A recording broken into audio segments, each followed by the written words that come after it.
Благодарам, почитуван председателе на комисијата, почитуван министер, почитувани колеги.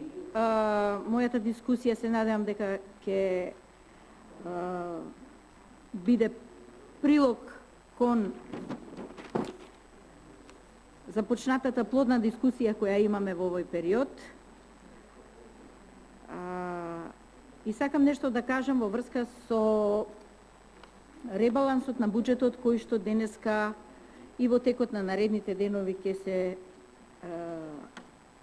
заврши, затоа што овие пари кои што ги обезбедуваме дополнително во буџетот се неопходни, се потребни и секоја влада, секоја држава, грижејќи се за реализација на превземените обврски, особено во поглед на најранливите категории, ќе постапи на начин како што постапува и сега, ќе обезбеди дополнителни пари, а се со цел континуирано, непречено, да се исплатат сите социјални трансфери во интерес на сопствениот народ.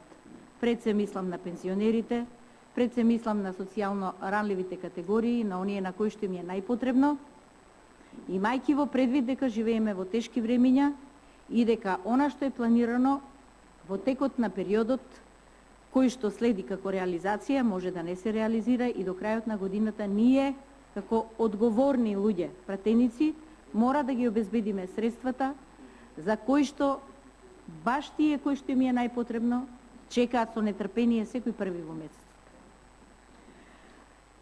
Ова го кажувам заради тоа што доброто владење и управување со јавните финансии, почитувани колеги, станува компонента од фундаментална важност и фактор за меѓународна сигурност на сите земји. Ние живееме во еден период кога сите земји во светот се соочуваат со најголемата светска криза, најголемата должничка криза, и тоа континуирано од 2008 година па наваму.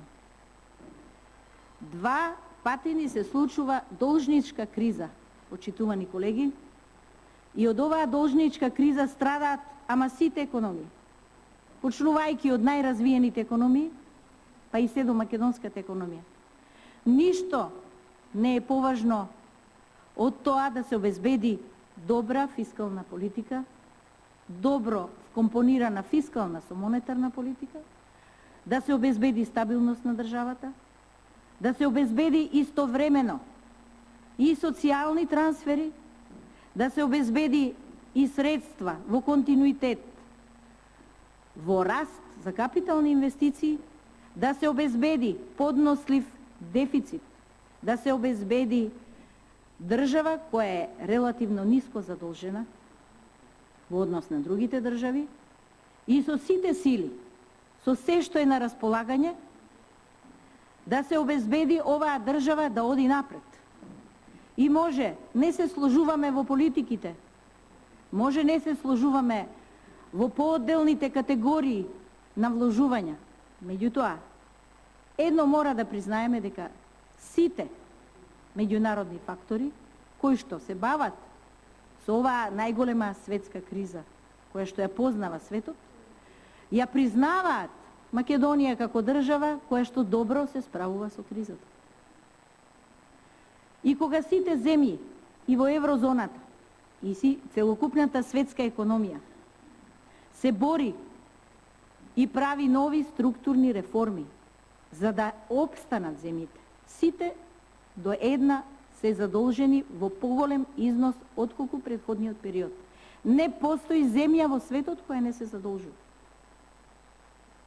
Секоја држава мора да ги обезбеди сигурносните полуги за да може да опстанат луѓето. И не дека сите се задоволни, и не дека ние постигнуваме оптимум, меѓутоа во услови на континуирана криза, која што и нас не зафати, ние на овој начин ќе обезбедиме да не се почувствува таа криза во домовите кај оние луѓе на кои што највеќе ми треба.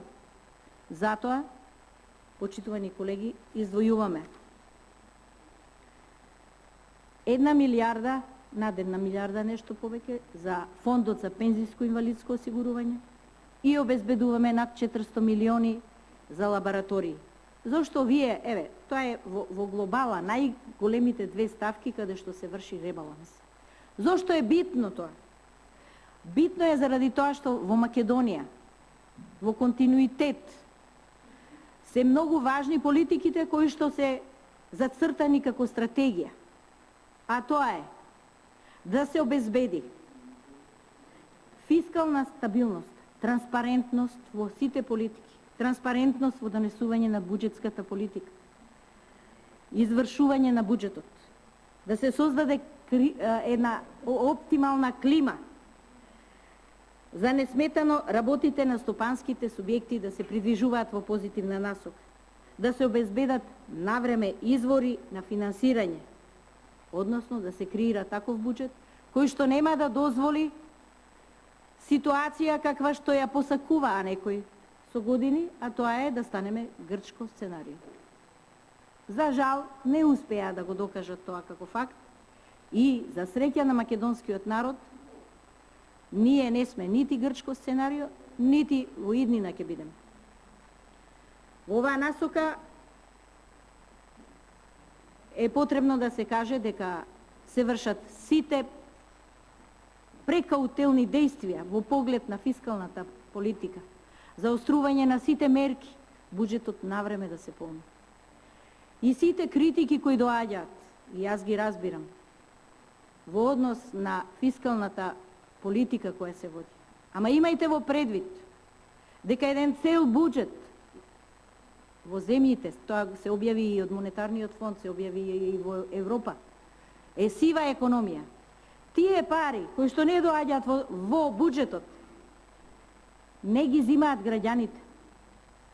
Секој оној кој што нема фискална дисциплина во својата земја, обезбедува помалку здравство, помалку образование за своите луѓе.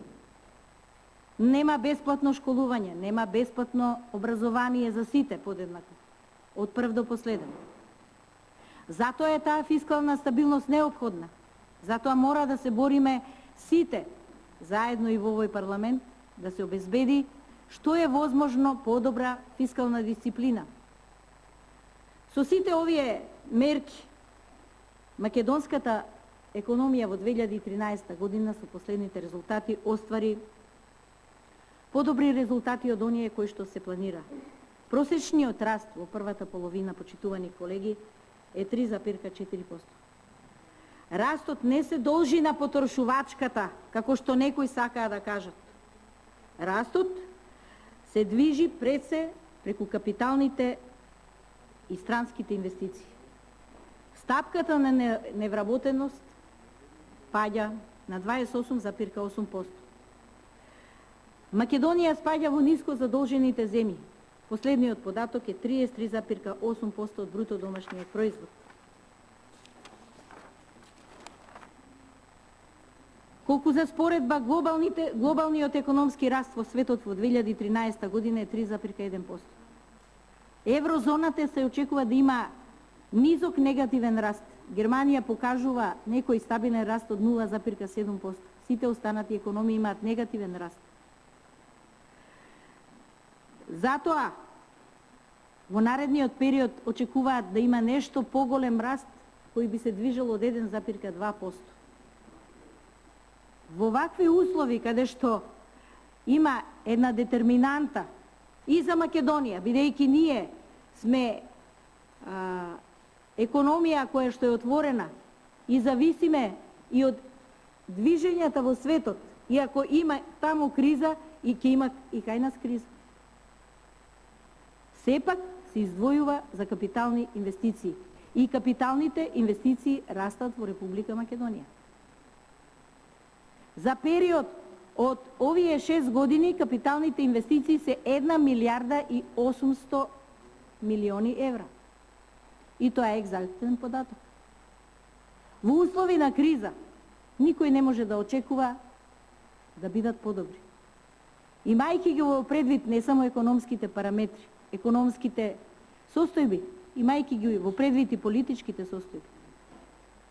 Имајќи во предвид и каде се наоѓа Македонија и нејзиното обкружување и меѓузависноста на тие политики и тие економии со нашето обкружување. Сите овие показатели говорат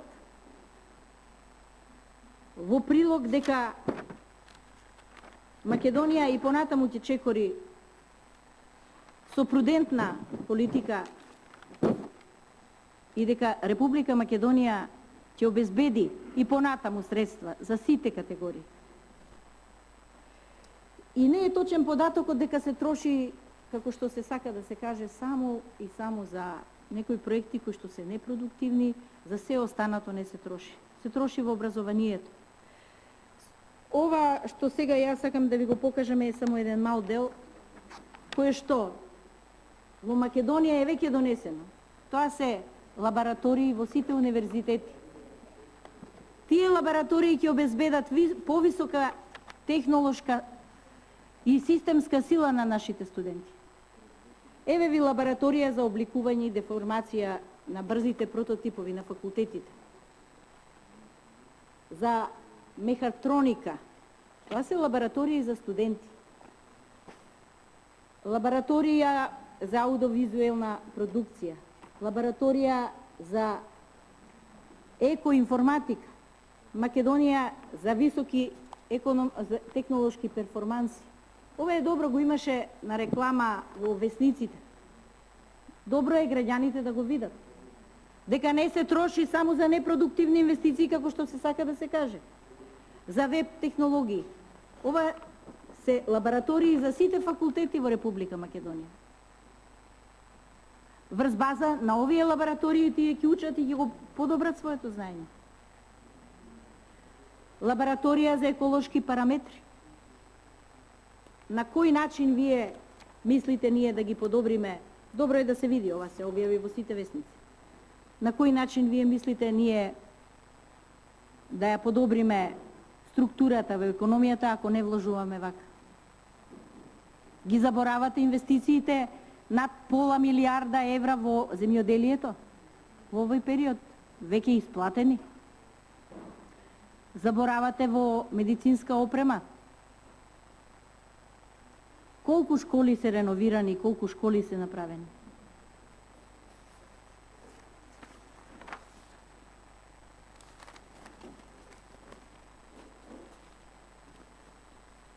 Во однос рече некој дека не се инвестира во патната инфраструктура. Овој податок воопшто не е точен, затоа што за овој период се изградени 418,8 километри автопат и рехабилитирани се од 2008 година па до денеска. За 5 години, наредниот период, следат 300 километри автопати и 200 километри локални патишта. Од 2008 година до сега се изградени, значи, над 418 километри автопат во вкупна вредност од 164 милиони евра. Во овој момент, дури ние говориме, јавното предпријатие за патишта, за државни патишта, работи на изградба на патишта во вкупна должина од 116 километри. Само до крајот на годината предвидена е реконструкција и ревитализација, проширување на 7 регионални патишта во вкупна должина од 100 километри. Вкупната вредност за оваа рехабилитација изнесува 13 милиони евра. Од 2009 година, кога се почна со реализација на проектот за изградба и ревитализација на локални патишта, заклучно со 2012 година, го немам податокот вкупен за 2013, изградени се 203 локални патишта во вкупна должина од 440,8 километри, или тоа е во вкупна вредност од 31,7 милиони евра.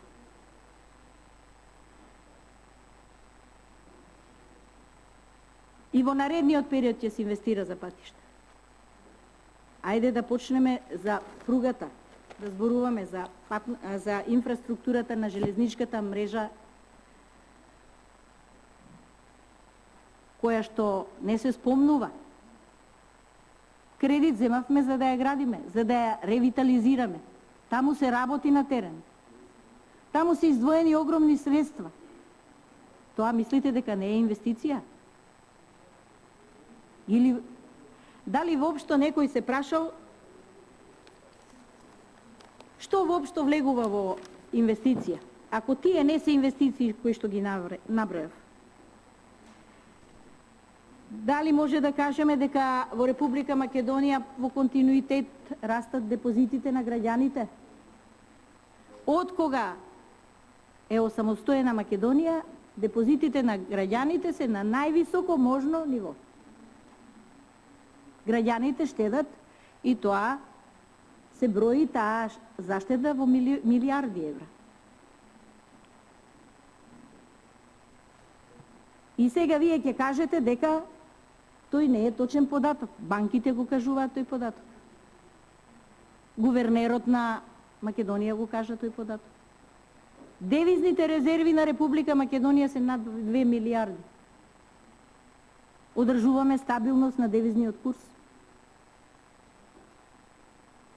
И многу работи треба да се кажат, кои што заради времето можеби не можеме да ги кажеме докрај.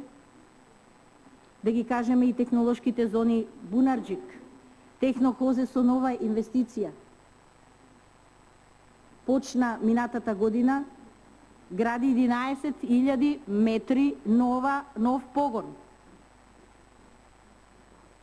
Значи, овие податоци не се ке, туку таму се на лице место. Тие се веќе инвестиции, тие работат и тие производи се наменети за извоз. Тие се извезуваат. Не остануваат тука во Македонија. Затоа, почитувани пратеници, Социјалистичката партија ќе даде позитивно мислење кон овој ребаланс, имајќи во предвид дека треба да се обезбедат средства за се што е потребно, а пред се за оние на кои што тие пари им се најпотребни, а тоа се социјалните категории. И во овој прилог, ова е варијанта за која се залагаме, бидејќи сме лева опција и бидејќи никогаш не сакаме да дозволиме некој да нема барем од таа категорија на луѓе во Република Македонија пари за да преживее. И сме свесни дека не е се мед и млеко. И сме свесни дека не сите граѓани живеат добро. Ама е чекор напред да им се обезбеди бесплатно школување. Ама е чекор напред да им се обезбедат бесплатни учебници. Ама е чекор напред и лаборатории да се одобрат. Тоа се чекори кои што мора да ги превземеме, ама е чекор напред и да градиме пруга. Ама е чекор напред и инвестиции во патишта да обезбедиме. И не сите се завршени и не можеме се да завршиме. И е тоа нормално дека не може се да се заврши дури и од она што е планирано. Живееме во тешки услови, ако некој не сака да ги прифати тие услови, и ако некој не сака да ја прифати реалноста во Република Македонија, тоа е негов проблем. Меѓутоа, останува проблемот и светски, и Македонија е дел од светот, и таа криза која што трае придонесува и на кризата во Република Македонија. Благодарам.